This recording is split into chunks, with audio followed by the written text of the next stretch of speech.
Hoy traigo un mensaje que es importante porque hoy es día de elecciones. Es día de elecciones y no solo por la ocasión he decidido predicar este mensaje, sino porque estoy convencido de que es necesario que los cristianos tengamos una visión bíblica del gobierno. Hoy iremos a casilla a ejercer nuestro derecho y responsabilidad como ciudadanos, pero es importante que los cristianos tengamos una postura bíblica y una visión bíblica y no veamos la política y las cuestiones del gobierno como el mundo lo ve. Tampoco lo vea como usted ha querido verlo. La intención de este mensaje es que podamos ver las cosas del gobierno y la política como Dios las ve. Y el propósito de este mensaje es que usted hoy vaya a la urna sabiendo en convicción lo que Dios dice acerca de estos temas. Quiero abrir las Sagradas Escrituras con ustedes y mostrarles una guía de cómo votar. ¿De acuerdo? No les voy a decir por quién votar. No me pregunte por quién voy a votar, no le voy a decir. Y sería bueno que no nos preguntemos por quién vas a votar. Es algo entre nosotros y Dios, nuestra votación, no tenemos por qué decirlo. No me preguntes, no te voy a contestar. No quiero contender con nadie, ¿verdad? Pero esta mañana quiero darte una guía de cómo votar bíblicamente. ¿Estás de acuerdo? Pero antes de darte esta guía bíblica, en la introducción quiero primero mostrarte algo que es muy importante que sepas antes de saber cómo votar bíblicamente. Quiero que veas primero la perspectiva de Dios del gobierno, ¿de acuerdo? Si puedes, abre tu Biblia en Daniel capítulo 2 para empezar y solamente es un despegue. En Daniel capítulo 2, libro del profeta Daniel, quiero iniciar diciéndote esto, escucha. Los gobiernos, sea cual sea, gane el que gane, todo gobierno es puesto por Dios.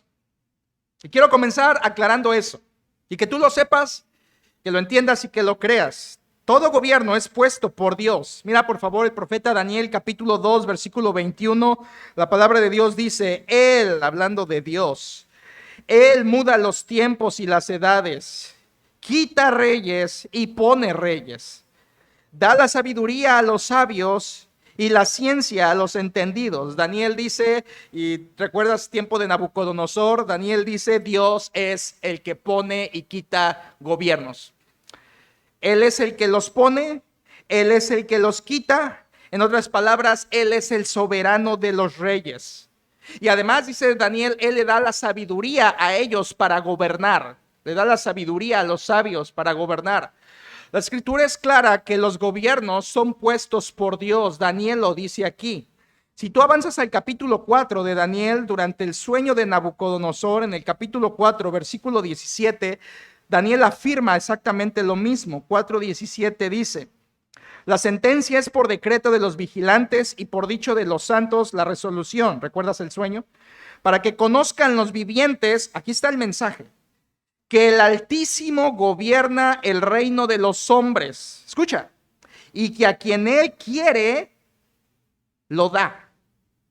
Y constituye sobre Él al más bajo de los hombres. No solamente Dios pone y quita reyes, sino Dios da el gobierno a quien Él quiere. El gobierno es un fruto de la voluntad soberana de Dios. Dios pone los gobiernos. Si tú fueras un poco antes al libro del profeta Jeremías, en el capítulo 27, Jeremías lo respalda de una forma contundente. En Jeremías 27:5 dice Jeremías, yo hice la tierra, está hablando Dios, Jeremías 27:5, yo hice la tierra, el hombre y las bestias que están sobre la faz de la tierra, con mi gran poder y con mi brazo extendido. Escucha la frase final. Y la di a quien yo quise. Dios dice, yo he hecho la tierra, es mía, los animales, todo lo que hay en ella, pero yo la pongo, deposito el gobierno de ella sobre los hombros de quien yo quiero. La Biblia es clara que todo gobierno, toda autoridad es puesta por Dios. Él pone, Él quita reyes, Él lo da a quien Él quiere y lo hace conforme a su voluntad. Esto afirma la Biblia, Dios pone los gobiernos, es su voluntad, es su mano. Es su poder, es su soberanía, es su elección, es conforme a su voluntad. Si la Biblia dice que Él es el que pone los reyes y Él es el que quita, entonces viene una pregunta de inmediato a nuestra mente, y es verdad, aunque va a sonar risoria, pero la pregunta es cierta. Si Dios pone todos los gobiernos, ¿por qué pone tan malos gobiernos? ¿Por qué Él permite esta clase de gobiernos tan malos? ¿Por qué Dios permite eso? Ahora, yo sé que tú dirás, yo lo sé, pastor, porque Dios está preparando el terreno para la aparición del anticristo futuro, el anticristo escatológico, donde Él vendrá y será el universal rey de este mundo, exaltando al diablo y poniendo todo el mundo a los pies de Él. Y es cierto, en parte, Satanás está preparando todo el terreno para que el anticristo aparezca, pero los versículos que te he leído no dicen que el anticristo gobierna. Dicen que Dios es el que pone y quita.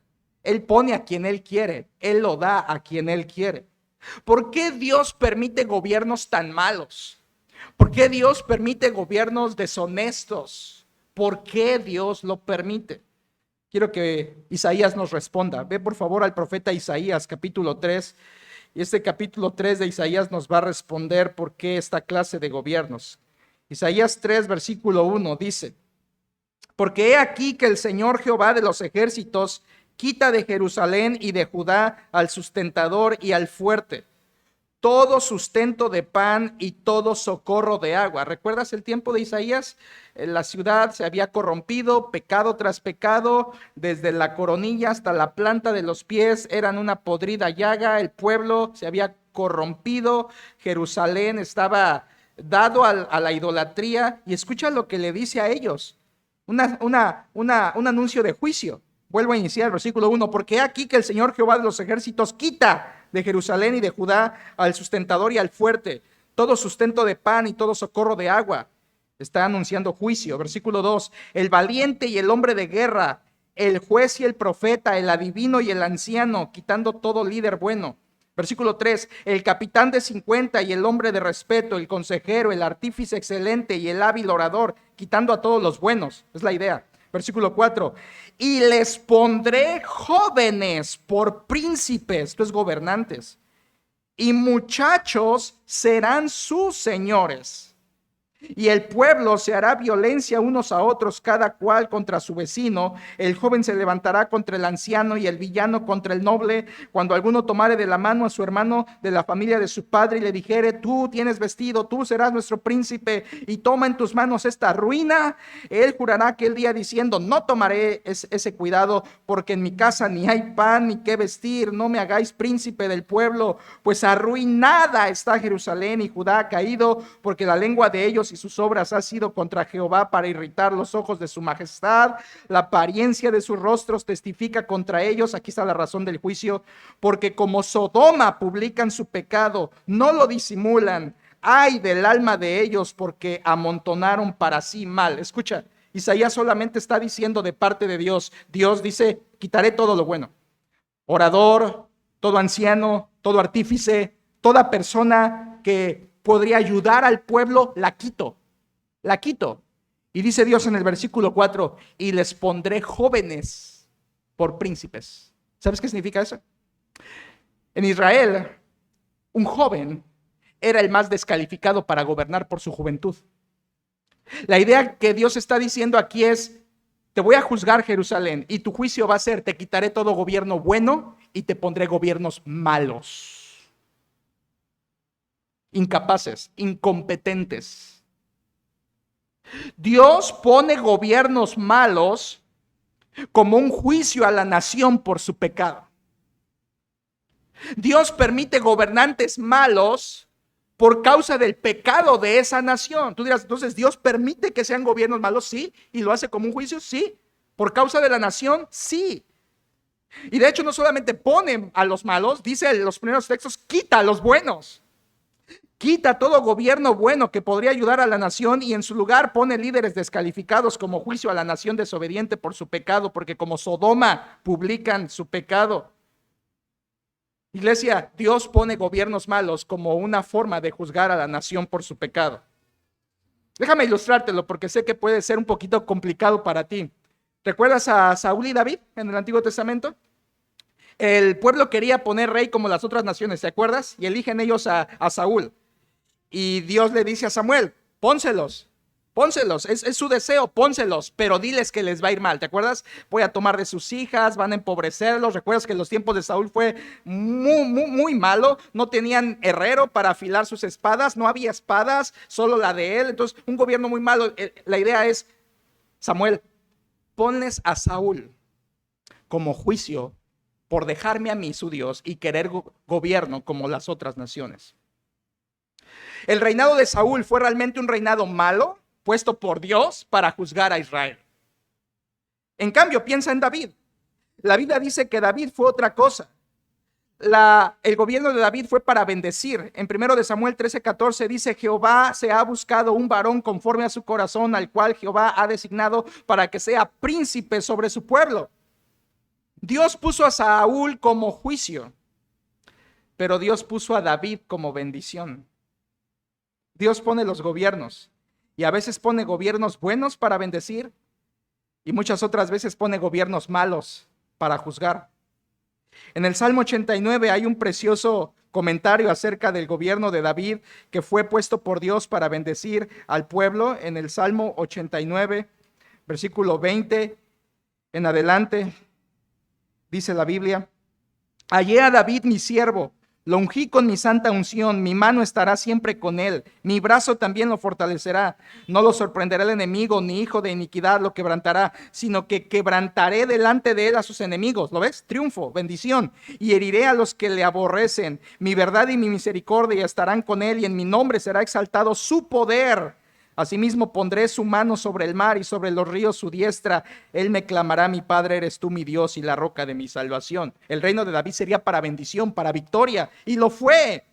Dios salía con David y con sus ejércitos para victoria, porque Dios pone gobiernos para bendecir, como en el caso de David, pero Dios había puesto gobiernos para juzgar, como en el caso de Saúl. De hecho, la Biblia dice que Dios les puso a Saúl como un acto de ira, de enojo. O sea, Dios enojado pone gobiernos malos. La Biblia dice en Oseas 13:11: te di rey en mi furor y te lo quité en mi ira. Dios está diciendo: querías a Saúl, te lo puse en mi furor. Te di permiso de que lo pusieras para juzgarte y luego te lo quité en mi ira. Cada gobierno malo que sube al poder es una demostración de que Dios está airado contra esa nación. A veces decimos tembló, sobre todo en la Ciudad de México. Tembló, Dios debe estar muy enojado con la Ciudad de México. El temblor simplemente es parte de que Romanos 8 lo dice: la tierra gime. La tierra gime esperando la manifestación gloriosa de los hijos de Dios. Pero ¿sabes una verdadera manifestación de que Dios está enojado contra un país? Le pone gobiernos malos. Gobiernos perversos, como juicio. Caso de David, caso de Saúl. Y Salomón resume esto muy bien en el libro de Eclesiastés. Tú sabes que Salomón está muy interesado de hablar de las cosas de este mundo, las cosas bajo el sol. Y en Eclesiastés 10, Salomón resume muy bien esto. Escúchalo, por favor. En Eclesiastés 10:16 dice: ay de ti, tierra, cuando tu rey es muchacho y tus príncipes banquetean de mañana. En otras palabras, pobre de ti, tierra. Pobre de ti, nación, cuando tu rey es joven, inmaduro, incapaz. Pobre de ti, vas a sufrir. Recuerda que hay en la Biblia es dolor, es sufrimiento, es juicio. Y dice Salomón: ay de ti, tierra, cuando tu rey es muchacho y tus príncipes banquetean de mañana. Esto es emborracharse. Versículo 17, lo contrario: bienaventurada tú, tierra, cuando tu rey es hijo de nobles y tus príncipes comen a su hora para reponer sus fuerzas y no para beber. ¿Lo ves? Salomón dice: ay de ti, tierra, vas a sufrir cuando el rey es perverso, pero bienaventurada tu nación cuando tu rey es bueno y hace lo correcto. Dios pone los reinos, y pone reinos buenos para bendecir y pone reinos malos como juicio a esas naciones. Ahora tú pensarás: pero esto es solo con Israel, ¿verdad, pastor? Esto solamente es con Israel porque Dios trata con Israel. No, déjame darte ejemplos gentiles fuera de Israel. La Biblia dice que Nabucodonosor, en Jeremías 27, Dios le llama a Nabucodonosor mi siervo. Jeremías 27, 6-8, mi siervo, mi siervo. ¿Qué iba a hacer Nabucodonosor como siervo de Dios? Iba a destruir Judá, Jerusalén. Habacuc 1 dice que Dios levantó a los caldeos para ir en contra de Judá. Dios había levantado a Nabucodonosor para juzgar a Israel.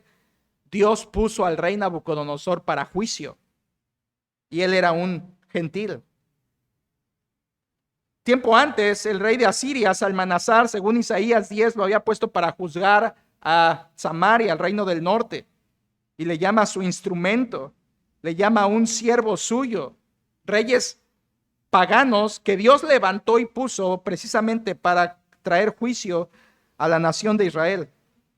Y hay una porción a la que sí quisiera que vayas, que es Esdras capítulo 1, porque Nabucodonosor y Salmanasar son reyes gentiles que Dios puso para juzgar a Israel. Pero hay un caso de un rey gentil que fue para bendición. En Esdras capítulo 1, versículo 1 dice: en el primer año de Ciro, rey de Persia, para que se cumpliese la palabra de Jehová por boca de Jeremías, despertó Jehová el espíritu de Ciro, rey de Persia, el cual hizo pregonar de palabra y también por escrito por todo su reino, diciendo: ve el mensaje de Ciro, un pagano, un incrédulo, un gentil, pero que Dios lo usó como rey para decir, versículo 2, así ha dicho Ciro, rey de Persia: Jehová, el Dios de los cielos, me ha dado todos los reinos de la tierra y me ha mandado que le edifique casa en Jerusalén, que está en Judá. Quien haya entre vosotros de su pueblo, sea Dios con él y suba a Jerusalén, que está en Judá, y edifique la casa de Jehová, Dios de Israel. Él es el Dios, la cual está en Jerusalén. Dios levanta a Ciro, ¿sabes para qué? Para hacer volver la cautividad de Babilonia a Jerusalén. Dios levanta a Ciro para bendecir. Dios levantó a Nabucodonosor para aplastar. Y luego Dios pone a Ciro para edificar. Porque Él pone los gobiernos. A veces los pone como juicio, a veces los pone para bendición. Él los pone. ¿Qué clase de gobierno merece México por todo su pecado, hermanos? ¿Qué clase de gobernantes merece México por todo el pecadaje con que esta nación se ha pervertido? ¿Entiendes por qué no tenemos gobiernos buenos? ¿Entiendes por qué ningún cristiano llega al poder ni llegará al poder? ¿Entiendes por qué los gobiernos cada sexenio parecen peor y peor y peor y peor? Dios está airado con México y creo que con todas las demás naciones también. Dios pone a los gobiernos a veces para bendecir, a veces para juzgar. De esto, hermanos, yo quiero que tú analices. Por implicación, esto quiere decir que ningún gobierno está determinado por votaciones. Ningún gobierno está determinado por fraude.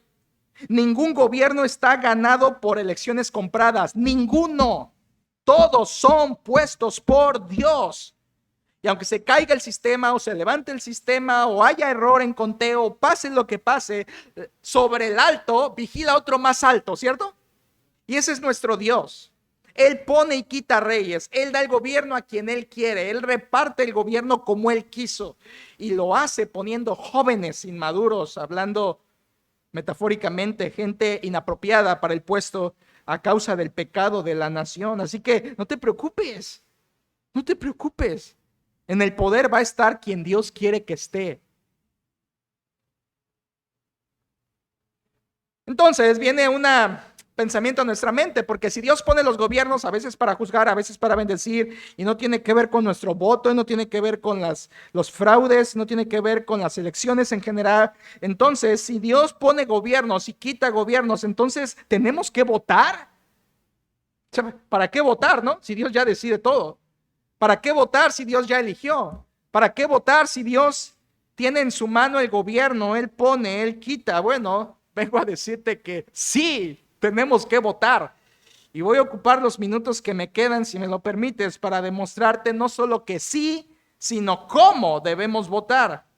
Dios soberanamente nos hizo mexicanos y estamos contentos de serlo, amén. Gracias a Dios que somos mexicanos. Qué bueno que no nací en otro país. La comida no es tan rica como en nuestro país en ninguna parte de este mundo. Gracias a Dios somos mexicanos. Él nos escogió para nacer aquí, en este país, en el cual somos supuestamente desde 1917 una nación democrática, donde el pueblo elige, tú sabes, ¿verdad? Democracia, demos, kratos, el poder para el pueblo, donde el pueblo supuestamente elige. 1917, la Constitución.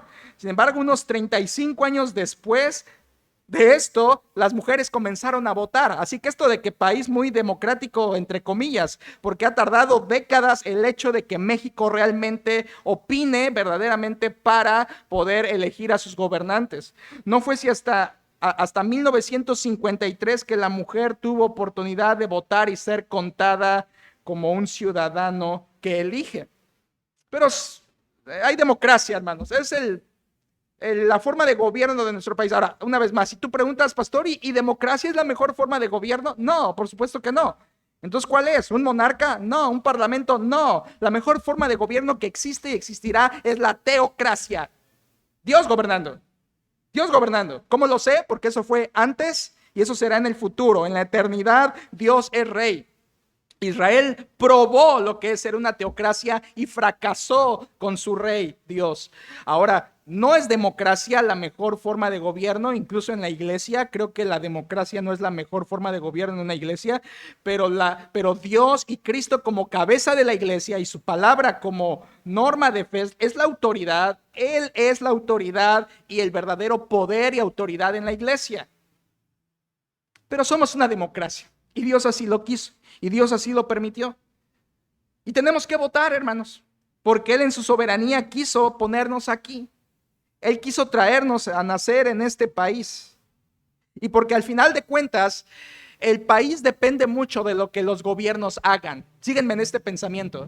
El país es lo que los gobiernos hacen. Lo que un gobernante permite o lo que un gobernante limita, eso va a ser el resultado en la nación. La nación es el reflejo de sus gobernantes. Por eso es importante votar. La Biblia dice en Isaías 9:16, porque los gobernadores de este pueblo son engañadores y sus gobernados se pierden. Fíjate eso. Isaías dice, los gobiernos son malos y el pueblo se pierde. Los gobiernos son malos y el pueblo se pierde, claro, porque el que está en el poder será una influencia poderosa para toda la nación. En otras palabras, la calidad de gobierno afecta al pueblo. La calidad de gobierno que tiene una nación afecta a los ciudadanos, nos afecta a nosotros. El que está en el poder de forma directa o indirecta afectará al pueblo. Por eso debemos estar interesados en el gobierno que Dios pone en nuestro país. El profeta Jeremías en el capítulo 29, escucha, dice, así ha dicho Jehová de los ejércitos, Dios de Israel, todos los de la cautividad, esto es cuando están yendo a cautividad en Babilonia, escucha el mensaje de Dios al pueblo, se están yendo tristes a Babilonia, y dice, a todos los de la cautividad que hice transportar de Jerusalén a Babilonia, aquí viene el mensaje, edifiquen casas, habítenlas, planten huertos, coman del fruto de ellos, casaos y engendrad hijos e hijas, dad mujeres a vuestros hijos y dad maridos a vuestras hijas. O sea, vivan su vida. Tú sabes que Israel se fue a Babilonia y estaba tan triste que no quería vivir ahí en Babilonia porque ellos pensaban que Dios los iba a regresar pronto a su tierra. Y Jeremías les dice, vivan la vida aquí en Babilonia. Largo tramo nos espera, 70 años. Y Dios les dice, hagan casas, casen a sus hijas, escucha la parte final, dice, para que tengan hijos e hijas y se multipliquen ahí y no os disminuyáis, escucha, y procurad la paz de la ciudad a la cual os hice transportar, y rogad por ella a Jehová, porque en su paz tendréis vosotros paz. En la paz de la ciudad estará tu paz también. Oh, qué tremendo principio, hermanos. La paz social que viven los cristianos depende de la clase de gobierno que tengan al frente. Y Dios le dice al pueblo, estén en Babilonia y procuren la paz, porque en la paz del gobierno estará la paz de ustedes. Esto es similar a lo que dice el apóstol Pablo en 1 Timoteo 2, 1 y 2. Exhorto ante todo a que se hagan rogativas, oraciones, peticiones, acciones de gracias por todos los hombres, por los que están en eminencia, para que vivamos, escucha, quieta y reposadamente. Eso no es lenguaje de salvación, ahí no está hablando de salvación, está hablando de paz social, de vivir tranquilo. ¿De qué depende? De tener un gobierno bueno, de tener un gobierno que nos permita vivir en paz. Si quieres tranquilidad y paz social, te tiene que interesar el gobierno, es lo que te quiero decir. Por eso tienes que votar, porque en la paz de este pueblo está tu paz, hablando paz social. Porque en la calidad de gobierno se reflejará en nosotros los ciudadanos. Por eso importa votar. Porque si quieres tranquilidad y paz social, tienes que interesarte por el gobierno y votar. Sí importa que votemos. Algunas personas, yo no sé si tú, no lo sé, no me lo digas, quiero guardar mi corazón de esto, pero algunos cristianos dicen, ¿para qué votar?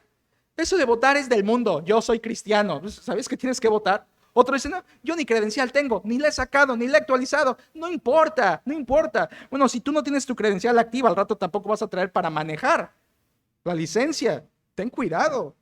La Biblia nos manda a hacer las cosas rectamente delante de Dios y de los hombres.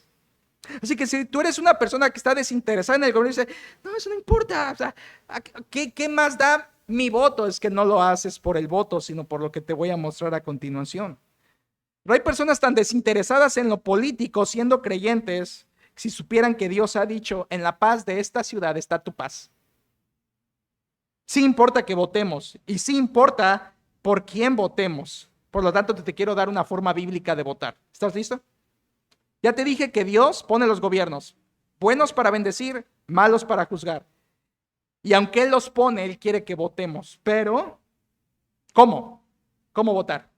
Quiero darte tres cosas que te van a orientar ahora y de aquí en adelante para que tú ejerzas un voto en convicción en la palabra de Dios. No solo votes al aire, no solo votes porque sí, no solo votes por votar y no votes movido por motivaciones equivocadas. Quiero darte tres golpes. Número uno, ¿cómo votar? Número uno, votar sumisamente. Votar sumisamente, en sumisión. O sea, en obediencia. ¿En obediencia? ¿Y a quién? A Dios. Abre tu Biblia rápido, por favor, en Romanos capítulo 13, un pasaje clave. Romanos 13, versículo 1 dice, sométase toda persona a las autoridades superiores, porque no hay autoridad sino de parte de Dios, y las que hay por Dios han sido establecidas. La palabra de Dios, el apóstol Pablo nos dice directamente, sométete a tus autoridades, sométete, hupotazo, ponte debajo de su autoridad, subordínate. Por implicación, esa palabra griega significa obediencia voluntaria. En otras palabras, Pablo está diciendo, sométete a las autoridades, es decir, obedece en sumisión voluntaria a lo que el gobierno manda. Esto es lo que dice la Escritura, hermanos. Sométete a la autoridad. La palabra ahí que se nos traduce autoridades se refiere a cualquier autoridad superior, cualquier poder que esté encima de nosotros. Llámese municipal, estatal, nacional, legislativo, ejecutivo, judicial, cualquier poder que esté sobre nosotros está incluido en Romanos 13:1. Sométase toda persona a las autoridades superiores. Y una vez más, se retrotrae de Daniel 2 lo mismo que había dicho Daniel. Dice versículo 1, porque no hay autoridad sino de parte de ¿quién? ¿Quién pone las autoridades? Dios. Las que hay por Dios han sido establecidas. Tan es así, iglesia, que resistir la autoridad puesta por Dios es resistir al mismo Dios. Versículo 2. De modo que quien se opone a la autoridad civil, a lo establecido por Dios resiste, y los que resisten acarrean condenación para sí mismos. Pablo está invitando a los cristianos a ser sumisos al gobierno, sumisos a la autoridad, cualquier autoridad, someterse voluntariamente. ¿Razón? ¿Por qué me debo someter a la autoridad? ¿Porque es una buena autoridad? No. ¿Porque son honestos? No. ¿Por qué me debo someter? ¿Por qué debo ir a votar sumisamente? ¿Por qué? Porque son puestos, ¿por quién? Por Dios. Por Dios. Dios pone reyes, Dios quita reyes, lo da a quien Él quiere. Toda autoridad es establecida por Dios. Yo me someto a Dios al votar y someterme al resto de las reglas que los gobiernos me piden. Por eso, cuando me opongo a votar, me estoy oponiendo a Dios. Ahora, tú dirás, por supuesto, pero hay un límite, ¿verdad? Hay un límite de someternos a las autoridades. Claro, la Biblia enseña en Hechos 5:29 que es necesario obedecer a Dios antes que a los hombres. ¿Tú entiendes eso? Déjame repetirlo rápido. La Biblia nos manda a someternos a nuestras autoridades siempre y cuando las autoridades no nos pidan que hagamos algo que va en contra de nuestro Dios. Y cuando la autoridad pide que hagamos algo contra Dios, contra su palabra, contra Cristo, contra la iglesia, contra el Espíritu, contra sus mandatos, Es necesario obedecer a Dios antes que a los hombres. Daniel obedeció a Dios antes que a Nabucodonosor. Por eso lo aventaron al foso de los leones. Sadrach, Mesach y Abednego obedecieron a Dios antes que al rey. Por eso los aventaron al horno de fuego. Ahora, pero fuera de eso eran obedientes, ¿no? Daniel hasta era funcionario en el reino, o sea, eran obedientes al rey, pero cuando hubo una regla, una norma, un mandamiento que se opuso a la palabra de Dios, ellos dijeron, ese es mi límite.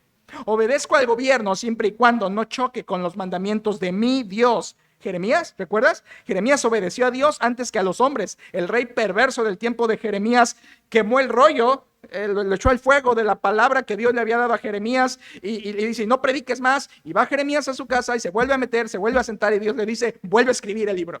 Vuelve a escribir y lo hace, porque es necesario obedecer a Dios antes que al gobierno cuando choquen y violen o quieran violar alguna de las normas de nuestro Dios. Es por eso, hermanos, que nuestra autoridad máxima no es el gobierno. Yo quiero que entiendas esto porque a nuestra iglesia le importa. Nuestra autoridad final no es el gobierno, nuestra autoridad final es Dios. La autoridad final de mi vida es Dios. La autoridad final de mi familia, y la que va a decir cómo llevo a mi familia, no es el gobierno ni la SEP.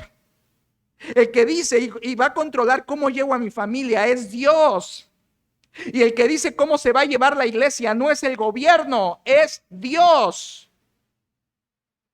Como algunos pastores han dicho, la cabeza de la iglesia es Cristo, no el César. Y si un día viniera y el César dijera, la iglesia no se puede reunir, la iglesia no puede hacer lo que ha hecho, la iglesia no puede cumplir ya con eso que su palabra guía les dice, entonces tendremos que obedecer a Dios antes que a los hombres. Y yo sé que si hubiera algo así y nos reuniéramos, yo sé que muchos de ustedes no vendrían por temor. Y si hubiera otra pandemia, muchos de ustedes ya no vendrían por temor. Pero quiero decirte que Daniel, Sadrach, Jeremías y añadirte unos más. Los apóstoles, Pablo, Pedro, Juan, todos ellos estuvieron expuestos a la muerte por obedecer a Dios antes que a los hombres. Ahora sí hay que votar sumisamente, pero hay un límite. Ese límite es cuando ellos quieren sublevarse a la autoridad de Dios. No hay autoridad mayor que Dios en nuestra vida. Por eso debemos someternos a Dios. Pero, iglesia, seamos sinceros. La mayoría de las veces el gobierno nos pide hacer cosas buenas. O sea, sus mandatos son buenos para someternos, buenos y agradables delante de Dios. El apóstol Pedro en su primera carta, capítulo 2, dice, temed a Dios, honrad al rey. Qué bonito equilibrio, ¿no? Temed a Dios, honrad al rey. Lo dice lo mismo en Proverbios, Salomón, capítulo 24, versículo 21. Teme a Jehová, hijo mío, y al rey. Teme a Jehová, hijo mío, y al rey. Jesucristo es un perfecto ejemplo de esto. ¿Te acuerdas que Jesucristo reconoció el gobierno? La Biblia enseña que cuando Jesucristo habló con sus discípulos, Él les dijo en Mateo 20, los gobernantes de las naciones se enseñorean de ellas y los que son grandes ejercen sobre ellas potestad. O sea, Jesucristo sabía que los gobiernos de aquel entonces se imponían y eran realmente autoritarios, porque en esos tiempos nada de democracia, ahí era un imperio. Y verdaderamente era algo aplastante para los ciudadanos. Y Jesucristo lo reconoció y dijo, así son los gobiernos. Es lo que hacen. Es lo normal. Pero al mismo tiempo que reconoció la autoridad de los gobiernos, Jesucristo confirmó que el creyente debe cumplir con ellos. ¿Te acuerdas en Mateo 22? Dad al César lo que es del César y a Dios lo que es de Dios. Dios está confirmando, cumple con el gobierno. Cumple con el gobierno, cumple con el César. Ahora, hermanos, nada que ver hoy con el César, ¿eh? O sea, si tú crees que nuestro gobierno es aplastante y autoritario y todo eso, no entiendes lo que vivió Jesucristo, Pablo, los tiempos del Imperio Romano, no entiendes eso. Ahí era obediencia o muerte, o muerte. O sea, si hoy viviéramos un imperio, muchos de nosotros ya no estaríamos. Si votar fuera obligatorio y si no muerte, algunos de ustedes ya no los veríamos en la noche. Gracias a Dios que estamos en un país distinto, pero no por esa flexibilidad no nos vamos a someter al Señor. Sométete. Cristo confirmó la autoridad, Cristo cumplió con el tributo al César. Y en Juan capítulo 19 Jesucristo declaró que todo el gobierno viene de Dios. ¿Se acuerdas cuando está con Pilato? Él dice, Pilato, ¿a mí no me respondes? ¿Qué no sabes que tengo autoridad para crucificarte y tengo autoridad para soltarte? Y Jesucristo le responde, Ninguna autoridad tendría sobre mí si no te fuese dada de arriba. Cristo dice, Daniel tenía razón. Dios es el que pone y quita reyes.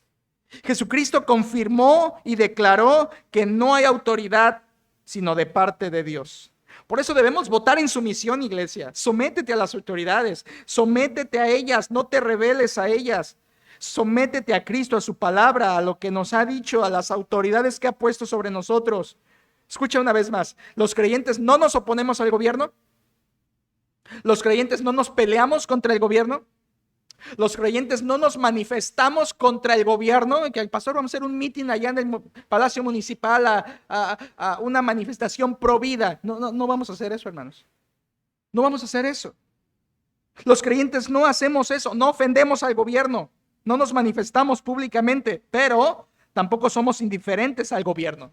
Nos sometemos al gobierno porque Dios así nos lo ha dicho. Ahora solamente algo como a nota de pie de página. Rapidito, escúchalo por favor.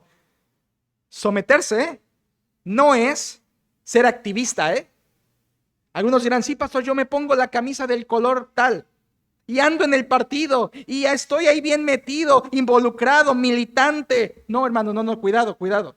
La Biblia nunca nos manda a ser activistas políticos. Creo que un cristiano no debería estar en eso por 4 razones. Número 1, porque la política busca solo metas terrenales.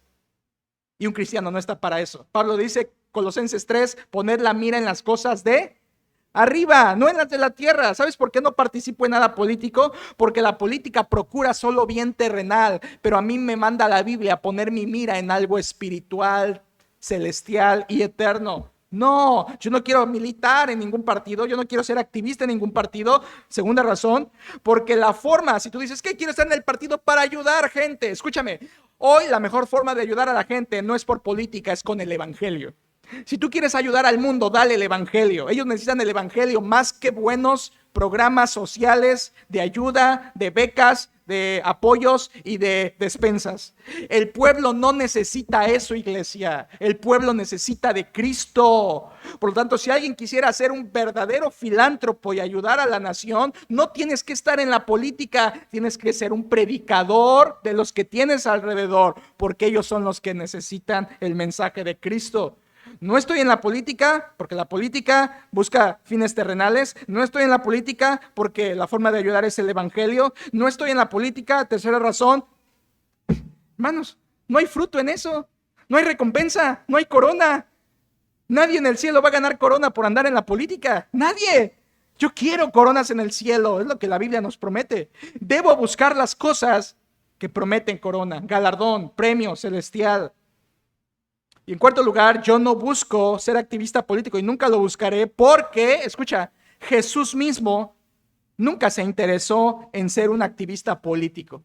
Nunca. En Juan 6, versículo 15, dice que después de que le da de comer a 5,000 personas, fueron más, con mujeres y hombres y demás, pero viene la gente y dice, sabiendo Jesús que la gente venía a apoderarse de él para hacerle rey,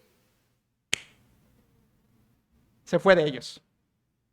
O sea, la gente ya iba con pancartas, con banderas, con lonas, con música, con playeras que decían Jesús, ¿verdad? La primera transformación, allá van en la primera. Jesús, la primera transformación. Ya iban decididos a poner a Cristo en el trono. Y dice Jesucristo, me voy. No vine a eso. Más tarde va a decir, porque mi reino no es de este mundo. ¿Sabes por qué no me interesa a mí meterme en la política, ser un activista político? Porque mismo Jesús se opuso a eso. Solo quería dártelo como un paréntesis porque no quiero verte luego ahí en los colores de algún partido. ¿Debemos votar? Sí, sumisamente. Te lo resumo así, fácil. Debemos votar sumisamente por obediencia, por conciencia y por influencia. Rápido, eso es solo un resumen del punto que ya te dije. Debemos votar sumisamente por obediencia. Romanos 13:1, sométete. Debes votar obedientemente en sumisión por conciencia. Que tú sepas, cuando digan quién ganó en las elecciones, tú digas, no importa que él ganó, yo voté por el que en mi corazón Dios me guió a votar y mi conciencia está tranquila. Debes votar por obediencia, por conciencia y por influencia. Somos la sal de la tierra, ¿no? Somos la luz del mundo. Si alguien va a votar por el que no apoya el aborto, vamos a ser nosotros. Votar porque somos luz y sal en este mundo. Si no votas, te rebelas contra Dios. Votar sumisamente, votar sumisamente. Pero en segundo lugar, creo que también es necesario votar sabiamente. Votar sabiamente, es mi segundo punto. No solo votar sumisamente en obediencia a Dios, sino votar sabiamente. Y aquí es donde tenemos que decir, bueno, sí, pero ¿por quién voto? Vamos a votar por el bueno pastor. ¿No hay bueno? Ni aún uno. Vamos a votar por el que ayude a México. Ninguno va a ayudar a México. Vamos a votar por el que me va a dar apoyos, y a mi abuelito y a mi muchacho desobligado con 6, pero está en la prepa y tiene beca. Voy a votar por este que va a dar apoyos, facilidades. Voy a votar por este porque si voto por este en mi trabajo, en mis labores, en mi ámbito laboral, ya tengo asegurado esto. Entonces voy a votar por este porque tengo un puesto asegurado si gana tal partido. ¿Sabías, hermanos, que muchos cristianos, tristemente, ojalá que no seas tú, hoy se van a meter a las casillas a votar por el que les conviene o a votar por el que les convence? Pero te invito a que no hagas eso. Un cristiano no debe votar por el que le conviene y tampoco debe votar por el que le convence. Un cristiano debe votar por el que cumple los requisitos de Dios. ¿Sabías que la Biblia da requisitos para los gobernantes? Te voy a dar 6. Para que conforme a esos requisitos que Dios ha puesto sobre el gobierno, tú filtres tu voto por estos 6 requisitos que Dios ha puesto sobre los gobiernos. Quiero que sepas, ser gobernante no es cosa fácil. Tienen sobre sus hombros una responsabilidad muy grande. Y es muy peligroso ser un gobernante, así como es muy peligroso ser cualquier otra cosa, ¿no? Pero el gobierno es muy especial porque ya te mostré lo que el gobierno permita o no permita, da forma a la nación. Por lo tanto, es importante que Dios nos diera parámetros de guía, de requisitos para esos gobernantes. Y la Biblia da muchos, pero solo te voy a dar 6. 6 requisitos de Dios para los gobiernos. Tú filtra tu voto por estos 6 requisitos. Número 1, y aquí es donde vas a tener que escuchar un poquito más para no perdernos y podernos apurar. Número 1, primer requisito para los gobiernos de parte de Dios, tenía que ser así. Número 1, temor a Dios. Temor a Dios. Primeramente en el libro de los Salmos, Salmo 2, versículo 10 dice, escucha, ahora pues, oh reyes, sed prudentes. Está hablando los reyes, Dios. Háganme caso, gobiernos. Admitid amonestación, jueces de la tierra. Dios le va a hablar al gobierno. Servid a Jehová con temor. Versículo 11, Salmo 2:11. Servid a Jehová con temor y alegraos con temblor. Versículo 12. Honrad al Hijo para que no se enoje y perezcáis en el camino, pues se inflama de pronto su ira. ¿Sabes cuál es el primer requisito de Dios para el gobierno? Que le teman a Él. Que le teman a Él, servid a Jehová con temor. Es como aquí si Dios palmeara y dijera, gobernantes del mundo, háganme caso. Primer requisito, témanme a mí. Y versículo 12 dice, y si no me temen y me honran, ira. ¿Te fijas cómo Dios es claro? No me temes, no me honras, ira sobre ti. Primer requisito para el gobierno que es en este mundo, Dios dice, témeme, témeme. En el Salmo 72, versículo 11, dice la Biblia, todos los reyes se postrarán delante de él. ¿Te fijas? Dios quiere reyes que se postren y lo adoren. Todas las naciones le servirán. Dios quiere que todos los gobernantes delante de él se postren. El Salmo 138, versículos 4 y 5 dice, te alabarán, oh Jehová, todos los reyes de la tierra, porque han oído los dichos de tu boca y cantarán de los caminos de Jehová, porque la gloria de Jehová es grande. Porque Jehová es excelso y atiende al humilde, mas al altivo mira de lejos. El salmista dice, Señor, los reyes te deben alabar, los reyes te deben adorar, los reyes te deben temer, los reyes deberían postrarse delante de ti, Señor. Primer requisito. Y en el Salmo 47, uno más, en el Salmo 47 dice, pueblos todos, batid las manos, aclamad a Dios con voz de júbilo, porque Jehová el Altísimo es temible, Rey grande sobre toda la tierra. Este es un llamado universal. Todos témanle, todos glorifíquenle, todos adórenle, todos, porque Él es el Altísimo. El primer requisito para votar sabiamente sobre los gobernantes es que ellos teman a Dios, que teman a Dios, que le adoren a Él, que le teman a Él. Sin embargo, hay un segundo requisito, déjame ir rápido. Segundo requisito, que ya veo que te empiezas a deshacer. Segundo requisito, rectitud o justicia, que son palabras sinónimas. Dios quiere no solo un gobierno temeroso de Él, sino un gobierno recto, un gobierno derecho, un gobierno justo. Escucha lo que dice, segundo de Samuel 23:3, dice, esto es David hablando, habrá un justo que gobierne entre los hombres, que gobierne en el temor de Dios. Aquí mezcla los dos. Mezcla que gobierne con el temor de Dios y dice un justo que gobierne. Dios quiere un gobernante justo, un gobernante recto. Dios quiere un gobierno que actúe en rectitud y en justicia. Salomón habló bastante de eso. En Proverbios 14, versículo 34 dice, la justicia engrandece a la nación. Mira, la justicia engrandece a la nación, mas el pecado es afrenta de las naciones. En otras palabras, el que es recto y justo edifica una gran nación. Pero el pecado del gobierno desmorona a esa nación. Ahí mismo en Proverbios 16, puedes anotarlo y después estudiarlo para ir un poco rápido. En Proverbios 16:12 dice Salomón, abominaciones a los reyes hacer impiedad, porque con justicia, escucha, con justicia será firmado su trono. ¿Qué es lo que sustenta el gobierno según Salomón? La justicia. El ser un gobierno recto, justo delante de Dios.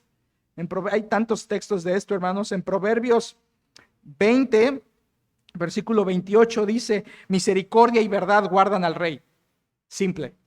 Misericordia y verdad. La verdad debería dirigir a los gobiernos. La verdad, la justicia, la rectitud.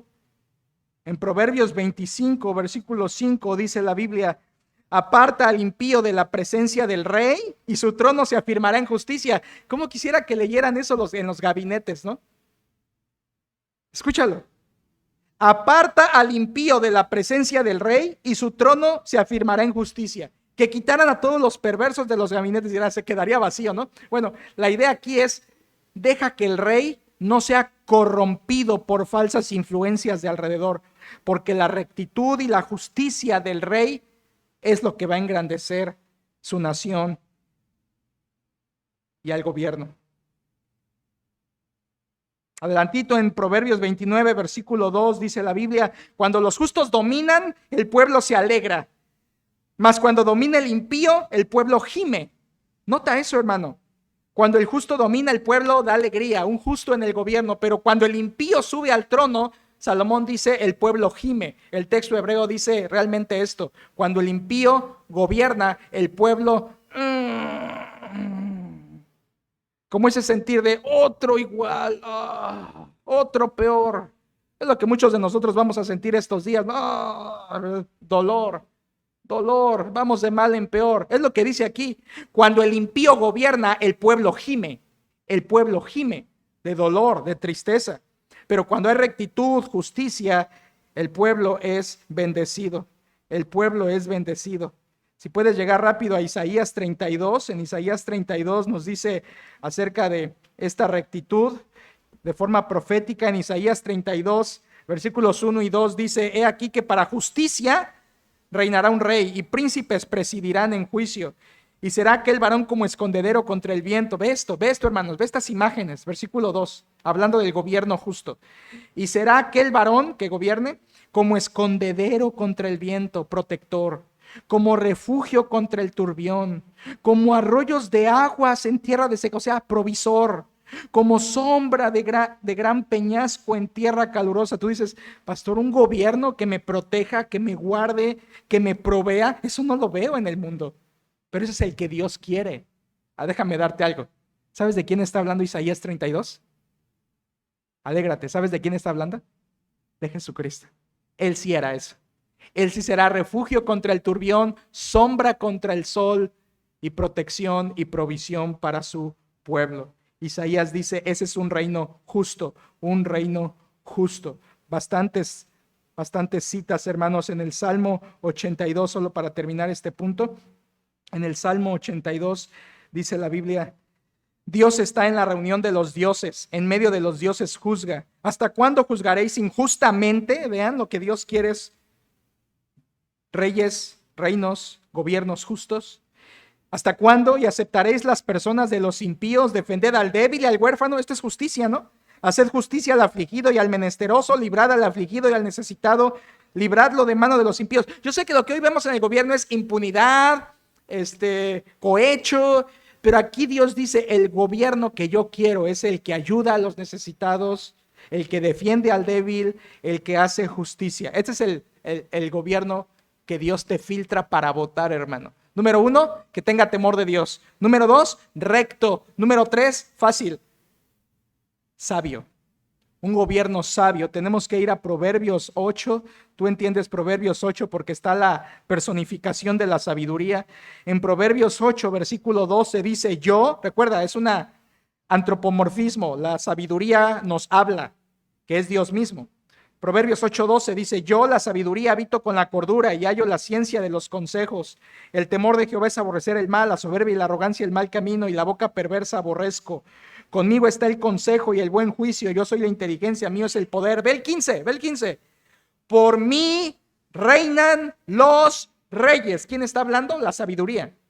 Dice la sabiduría, por mí reinan los reyes y los príncipes determinan justicia, por mí dominan los príncipes y todos los gobernadores juzgan la tierra. Dios quiere un gobierno sabio, un gobierno que gobierne con sabiduría, que le diga a la sabiduría, tú eres mi hermana. Un gobierno sabio. Incluso, hermanos, la Biblia enseña, y tú lo has visto conmigo, que Dios prefiere un gobierno sabio, incluso por encima de un gobierno experimentado. Escucha por favor lo que dice Eclesiastés 4:13, te vas a acordar. Mejor es el muchacho pobre y sabio que el rey viejo y necio que no admite consejo. Otras palabras, Dios dice, es mejor que sea un gobierno muchachito, pero sabio, que un gobernador viejo, experimentado, pero necio. Ahí está. Dios quiere gobiernos sabios. Llevamos 3, que teman a Dios, rectitud, sabiduría. 4 requisito de Dios para los gobernantes, honestidad. Dios quiere gobiernos honestos. Ve por favor lo que dice Proverbios 17:7. Proverbios 17:7. Dice la Biblia, Salomón, no conviene al necio la altilocuencia, cuanto menos al príncipe el labio mentiroso. O sea, el gobierno no debería mentir. No conviene que el gobierno mienta. Hermano, tú sabes lo que es esto. Vivimos en un gobierno que miente. Y eso ha producido una nación que miente. Dice Salomón, no conviene que el gobierno sea mentiroso. Porque recuerda, el gobierno le da forma a la nación. Por eso debe ser honesto, que hable con verdad. En Proverbios 20, versículo 28 dice, misericordia y verdad guardan al rey. La verdad debería ser el bastón de los gobiernos. La verdad, la honestidad, la transparencia. En ojos de Dios. Yo sé, hermano, tú estás diciendo, pastor, deja de hablar, eso no está, eso no es real. No me importa que no esté. Es lo que dice la Escritura. Es lo que Dios exige y mi estándar no debe ser el del mundo. Hoy me voy a ir a meter a la casilla y mi estándar no es el del mundo, es el de Dios. Y si Dios pide esto, yo lo tengo que saber y creer y abrazar. Y Él dice, quiero un gobierno honesto, cuyo bastón sea la verdad, que hable con verdad, porque la verdad guarda al rey. Que sea veraz. Temor a Dios, rectitud, sabiduría, honestidad. Quinta cualidad que debe tener un gobierno según Dios, moralidad. Que sea una persona moral, que haga el bien sin vicios. Una persona moral. Ve Proverbios 31, este sí te interesa. Ya sé que siempre que decimos Proverbios 31 decimos, la mujer virtuosa. Tranquilo, antes de la mujer virtuosa hay 9 versículos que hablan de otra cosa. Proverbios 31:1 dice, palabras del rey Lemuel, la profecía con que le enseñó su madre. Aquí viene sabiduría de una madre. Versículo 2. ¿Qué, hijo mío? ¿Y qué, hijo de mi vientre? ¿Y qué, hijo de mis deseos? En otras palabras, hijo, ¿qué quieres que te enseñe? Es lo que quiere decir el texto. Lemuel era un rey y su madre le dice, hijo, ¿qué quieres que te diga? ¿Qué quieres que te instruya? ¿Qué quieres que te aconseje como rey? Versículo 3, aquí viene el consejo a un rey. No des a las mujeres tu fuerza, ni tus caminos a lo que destruye a los reyes. No es de los reyes, oh Lemuel, no es de los reyes beber vino, ni de los príncipes la sidra, no sea que bebiendo olviden la ley y perviertan el derecho de todos los afligidos. Su madre le está diciendo a Lemuel, Lemuel, lo que destruye a un rey es la inmoralidad. Vino, alcohol, sidra, mujeres. Ahí tienes definido la inmoralidad. Y lo que implica, ¿verdad? Sexo, perdición, todo esto, mujer, vino, perdición, vicios en general. Su madre está diciendo, Lemuel, a un rey lo echa a perder los vicios. Por lo tanto, Dios quiere que un rey sea moral, sin vicios. Es más, si tú vas a Deuteronomio capítulo 17, Dios había dicho que los reyes de Israel debían hacer una copia a mano de la ley de Dios, ¿te acuerdas? Y debían tenerla consigo y leerla a diario. Y después de eso, ¿recuerdas lo que dice Deuteronomio 17? El rey no solo debía tener esa ley y leerla a diario, sino inmediatamente después le prohíbe, no se hará de oro, ni de plata, ni de mujeres, ni de caballos. Y luego ves la historia de los reyes de Israel. ¿Y qué tenían? No tenían la ley, tenían mujeres, riquezas y caballos. O sea, toda la inmoralidad se metió hasta dentro del reinado de Israel, tanto reino del norte como reino del sur, cuando se dividió. Inmoralidad. Dios, su estándar es más alto. Un rey moral. Un rey que no tenga vicios, ni excesos, ni inmoralidad. Último requisito que debe tener un gobierno, según Dios. Humildad. Humildad. No son todos, pero solo quise darte estos 6. Humildad. En Segundo de Crónicas, si puedes ir un momento, vamos a pasar unos minutos ahí. En Segundo de Crónicas, capítulo 33, Segundo de Crónicas 33, tenemos el ejemplo de el rey Manasés. Segundo de Crónicas 33, versículo 1. Sígueme con tu vista. Es la historia de Manasés, aquel rey malo, muy malo. Dice, Segundo de Crónicas 33, de 12 años era Manasés cuando comenzó a reinar y 55 años reinó en Jerusalén. Como el Porfirio Díaz de Jerusalén.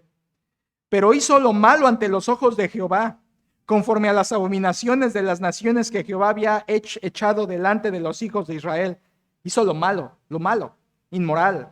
Versículo 3, porque él reedificó los lugares altos que Ezequías su padre había derribado y levantó altares a los Baales e hizo imágenes de acera y adoró todo el ejército de los cielos, rindió culto, un idólatra. Manasés fue idólatra. Versículo 4, edificó también altares en la casa de Jehová, de la cual había dicho Jehová, en Jerusalén estará mi nombre perpetuamente. Edificó asimismo altares a todo el ejército de los cielos en los 2 atrios de la casa de Jehová. ¿Te imaginas? O sea, Manasés construyó altares idolátricos dentro del templo.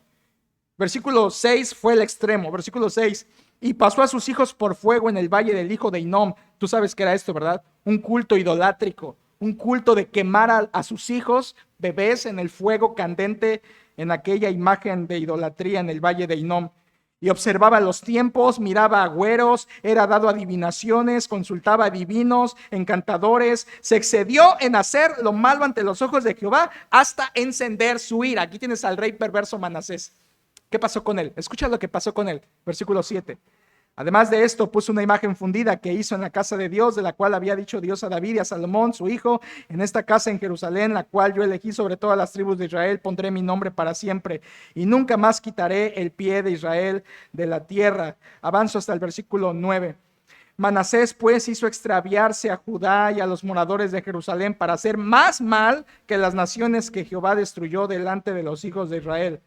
Y habló Jehová a Manasés y a su pueblo, mas ellos no escucharon. Tuvo oportunidad.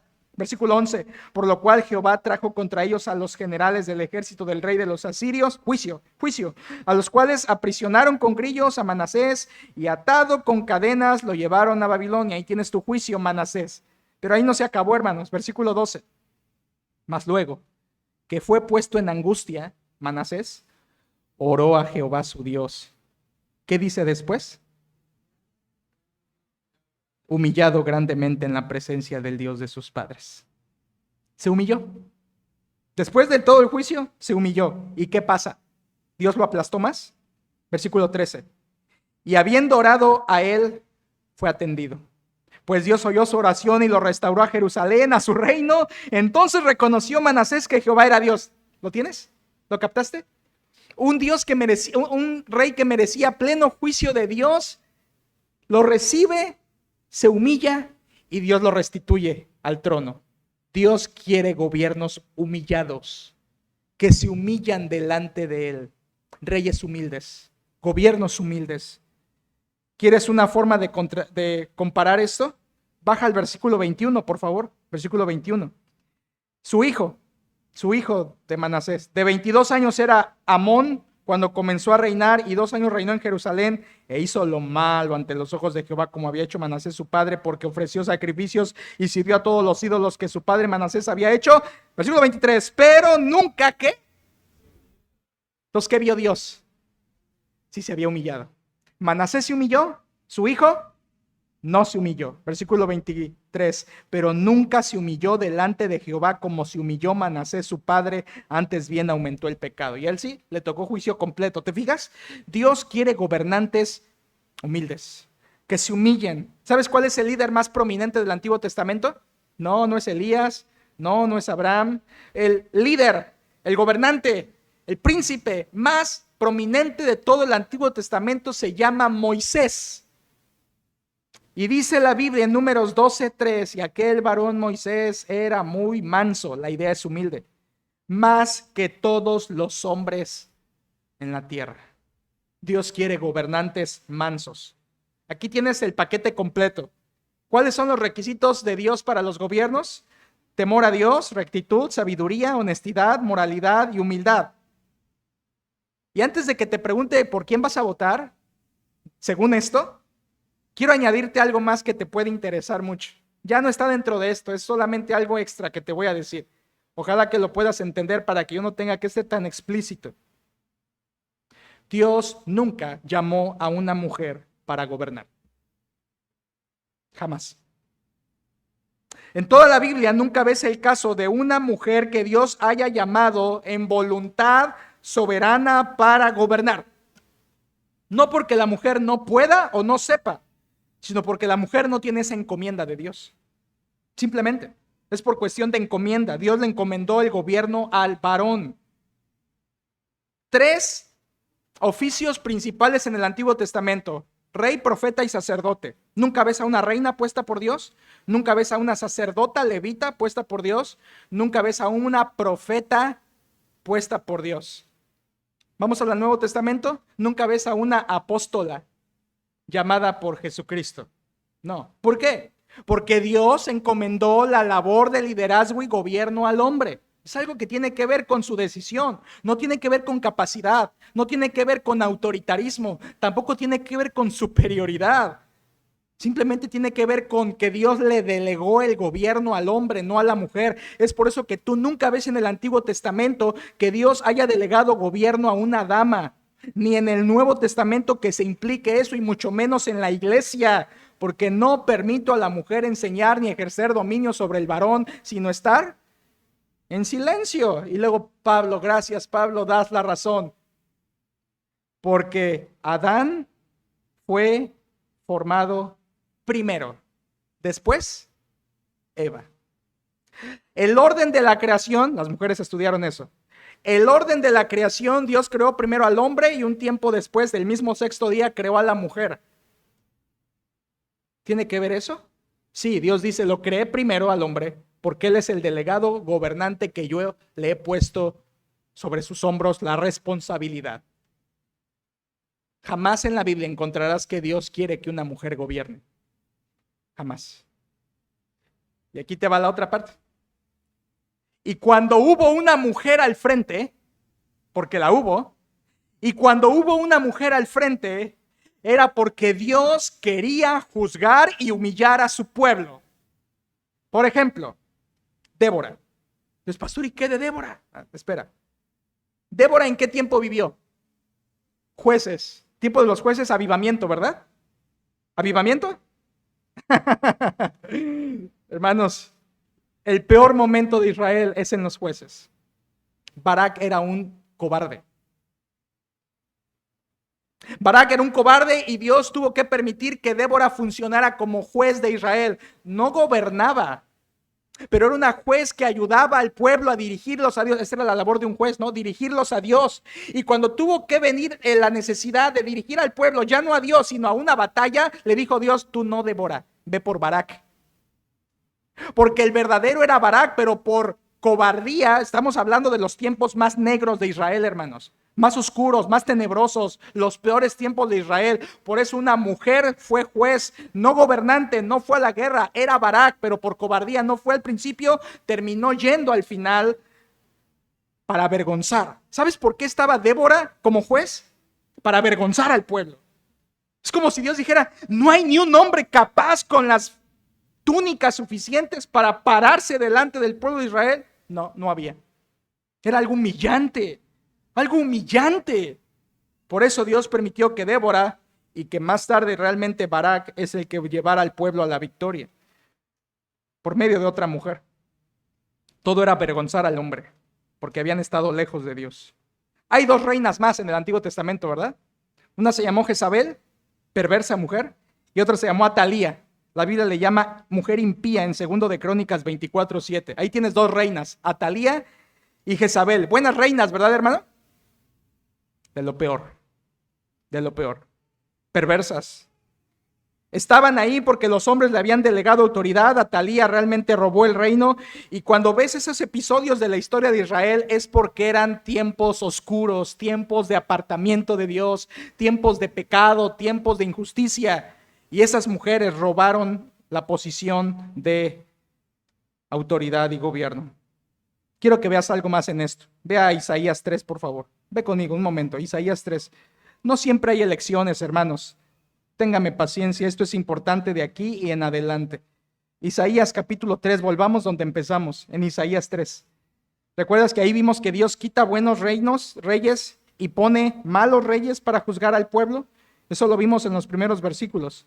Pero dijo más, versículo 12, directo al 12. Isaías 3:12 dice: los opresores de mi pueblo son muchachos y mujeres se enseñorearon de él. Pueblo mío, los que te guían te engañan y tuercen el curso de tus caminos. Dios está diciendo, pueblo, te están gobernando mujeres. Qué vergüenza, qué vergüenza. Muchachos y mujeres, o sea, los más descalificados para el gobierno. Insisto, no por capacidad, sino por responsabilidad delegada por Dios. Para Dios, que en el Antiguo Testamento, que una mujer gobierne era vergonzoso.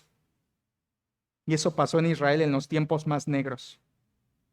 Así que yo solo quería decirte esto de las mujeres gobernantes para que tú tengas la perspectiva de Dios y lo tengas en cuenta. 6 requisitos te di. ¿Los anotaste? Llévalos a tu casilla y vota conforme a eso. Y tú vas a decir, pero pastor, ninguno los cubre. Amén. Ninguno cubre esos 6. Ni siquiera cubren uno. ¿Estás conmigo?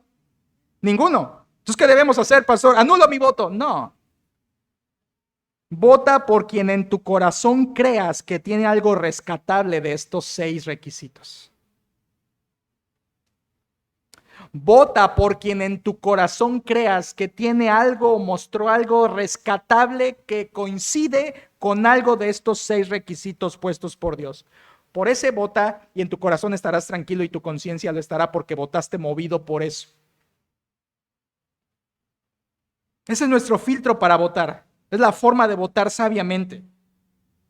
Y quiero recordarte, si estás ahí en Isaías, que los gobernadores darán cuentas a Dios. Ve al 28, por favor. Ve al 28. Estoy por darte el último punto, pero quiero que recuerdes que los gobernantes darán cuentas a Dios. Isaías 28. Ve qué fuerte lo dice Isaías 28, versículo 14. Isaías 28, 14 dice: por tanto, varones burladores, se refiere a los gobernantes, que gobernáis este pueblo que está en Jerusalén, oíd palabra de Jehová. Aquí viene mensaje a gobernantes. Por cuanto habéis dicho, pacto tenemos hecho con la muerte, e hicimos convenio con el Seol. Cuando pase el turbión del azote, no llegará a nosotros. Se refiere al juicio de Dios. ¿Ya lo entendiste? O sea, los gobiernos están diciendo, Jehová va a castigar. ¿Qué castigue? Tengo pacto hecho con la muerte. No me va a pasar nada. Es lo que estaba pasando acá, hermano. Versículo 15. Cuando pase el turbión del azote, no llegará a nosotros, porque hemos puesto nuestro refugio en la mentira y en la falsedad nos esconderemos. Por tanto, Jehová el Señor dice así, ahí va. He aquí que yo he puesto en Sión por fundamento una piedra probada, angular, preciosa, de cimiento estable. El que creyere no se apresure. Y ajustaré el juicio a cordel, y a nivel la justicia. Y granizo barrerá el refugio de la mentira, y aguas arrollarán el escondrijo. Le está diciendo Dios, ¿te vas a esconder, gobierno? Voy a derribar tu escondite. Versículo 18, y será anulado vuestro pacto con la muerte, de nada te servirá. Y vuestro convenio con el Seol no será firme. Cuando pase el turbión, esto es el juicio de Dios, del azote, seréis de él pisoteados. Dios juzgará a los gobiernos. Luego que comience a pasar, él los arrebatará, porque de mañana en mañana pasará, de día y de noche, y será ciertamente espanto el entender lo oído. La cama será corta para poder estirarse. ¡Qué frase! Y la manta estrecha para poder envolver. O sea, ni siquiera tendrás una manta para cubrirte, aunque eras rico mientras gobernabas. Cuando venga el juicio de Dios, no tendrás ni un zarape para taparte. Versículo 21, porque Jehová se levantará como en el monte Perasim, como en el valle de Gabaón. Se enojará para hacer su obra, su extraña obra, y para hacer su operación, su extraña operación. Y aquí viene el final, versículo 22. Ahora pues no os burléis, para que no se aprieten más vuestras ataduras, porque destrucción ya determinada sobre toda la tierra he oído del Señor, Jehová de los ejércitos. Isaías está diciendo, Dios va a juzgar. Dios va a juzgar a los gobernantes. No te preocupes, hermano. Dios los va a juzgar y los va a juzgar fuerte. No tendrán refugio. Dios los juzgará. Hermanos, predicando esto es algo tan triste. Por favor, sígueme conmigo estos últimos minutos. Qué triste. No tener un gobierno por el cual votar que cumpla esos 6 requisitos. No tener un gobierno que sea para bendición, sino para juicio. Y ante toda esta perspectiva que te he mostrado con estas citas, yo te quiero preguntar, querido hermano, ¿hay alguna esperanza para nosotros? ¿Hay alguna persona que pueda gobernar para bien? ¿Hay algún hombre que pueda dar salida a todo esto y que su gobierno sea perfecto? Y gloria a su nombre, sí lo hay. Y tú sabes quién es, ¿verdad? Por eso no solamente debes votar sumisamente, no solo debes votar sabiamente, sino en tercer lugar debes votar, escucha, serenamente, con serenidad, con tranquilidad. Serenamente quiere decir con paz, con quietud, sabiendo que viene un rey. Viene un rey, hermanos, que va a instituir su reino en esta tierra. Y que no importa quién gane las elecciones, hoy, mañana, en 6 años, en 12 años, Él reina. ¿Sabes qué? Yo ya sé quién va a ganar estas elecciones. Y ya sé quién va a ganar las próximas elecciones. Gana Cristo. Siempre gana Cristo. Su palabra se cumplirá, su reino vendrá. Y el apóstol Pablo dice que los que estamos con Cristo triunfamos con Él. Que Cristo nos lleva de triunfo en triunfo. Cristo dijo que Él edificaría su iglesia y las puertas del Hades no prevalecerían contra ella. Cristo vence en las elecciones y los creyentes vencemos con Él. Hermanos, el fin de la historia no es esta que vemos. El fin de la historia es Cristo gobernando. Cristo al frente. Por eso podemos votar confiadamente, serenamente, sabiendo que Cristo pronto vuelve y gobierna. Solamente déjame darte una cascada de textos. Escúchalos si lo quieres escuchar. Si sigues aquí conmigo, solo escucha. Nuestra confianza no puede estar en el hombre, ¿cierto? Tiene que estar en Dios. ¿Por qué? Porque Jeremías 17:5 dice, así ha dicho Jehová, maldito el varón que confía en el hombre y pone carne por su brazo. Carne quiere decir humano, brazo quiere decir ayuda. O sea, maldito el que pone su ayuda en la carne, en otro hombre. Salmo 118, 8 y 9, lo conoces. Mejor es confiar en Jehová que confiar en el hombre. Mejor es confiar en Jehová que confiar en príncipes. Mi confianza no está en el gobierno. Salmo 146, 3 y 4, no confiéis en los príncipes, ni en hijo de hombre, porque no hay en él salvación. Salmo 60, 11, vana es la ayuda del hombre. No, hermanos, no pongas tu confianza en un color, en un partido, ni en un hombre. No lo hagas. Te pone en lugar de maldición. Es vergonzoso pensar en cuántos cristianos hoy votarán por conveniencia, porque el candidato les prometió algo, les va a dar algo para su casa, les va a dar un puesto en el ayuntamiento, porque les va a seguir dando un apoyo. Cuando tú votas con esa conveniencia, tú estás diciendo, Señor, tú no eres mi proveedor, es fulanito de tal mi político. Cuando tú haces eso, tú le estás diciendo, Señor, tú no eres mi protector es fulanito político. Qué vergüenza que un cristiano tenga la osadía, diciéndose cristiano, de votar por conveniencia, sabiendo que el que reina es Cristo, el que provee es Cristo, el que protege es Cristo. Él es el rey. Él es el rey. Yo confío en Dios. Mi ayudador es Dios, mi proveedor es Dios, no el político. No confiemos en ellos, hermanos, porque nuestro reino no es de aquí. Cristo dijo, si mi reino fuera de este mundo, mis servidores pelearían. ¿Sabes qué? No peleamos, hermanos. No peleamos. Los cristianos no peleamos políticamente, porque nuestro reino no es de aquí. Cristo lo dijo. Vamos a votar por alguien, sí, pero esperamos al gran rey.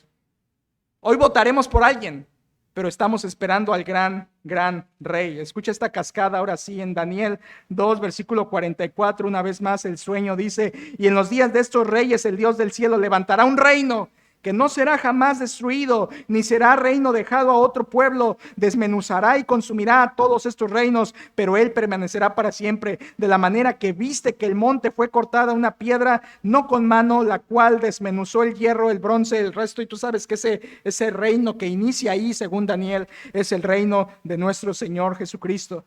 Más adelante en Daniel 7, versículo 13 lo vuelve a decir, miraba yo en la visión de la noche y aquí con las nubes del cielo venía uno como hijo de hombre, que vino hasta el anciano de días y le hicieron acercarse delante de él y le fue dado dominio, gloria y reino, para que todos los pueblos, naciones y lenguas le sirvieran. Su dominio es dominio eterno que nunca pasará y su reino uno que jamás será destruido. Ese es el reino de nuestro Dios. Salmo 2 dice el Padre al Hijo, pídeme y te daré por herencia a todas las naciones. El Hijo es el Rey. El Hijo es el Rey. Y es a quien esperamos. Es a quien esperamos. En Salmo 22, solo escucho un par de textos más. En Salmo 22, versículo 27 dice, se acordarán y se volverán a Jehová todos los confines de la tierra, y todas las familias de las naciones adorarán delante de ti, porque de Jehová es el reino, y él regirá a las naciones. Cristo es el rey, él reinará, y lo estamos esperando. En Salmo 86, versículo 9, solo quiero que veas cuán consistente es la Biblia.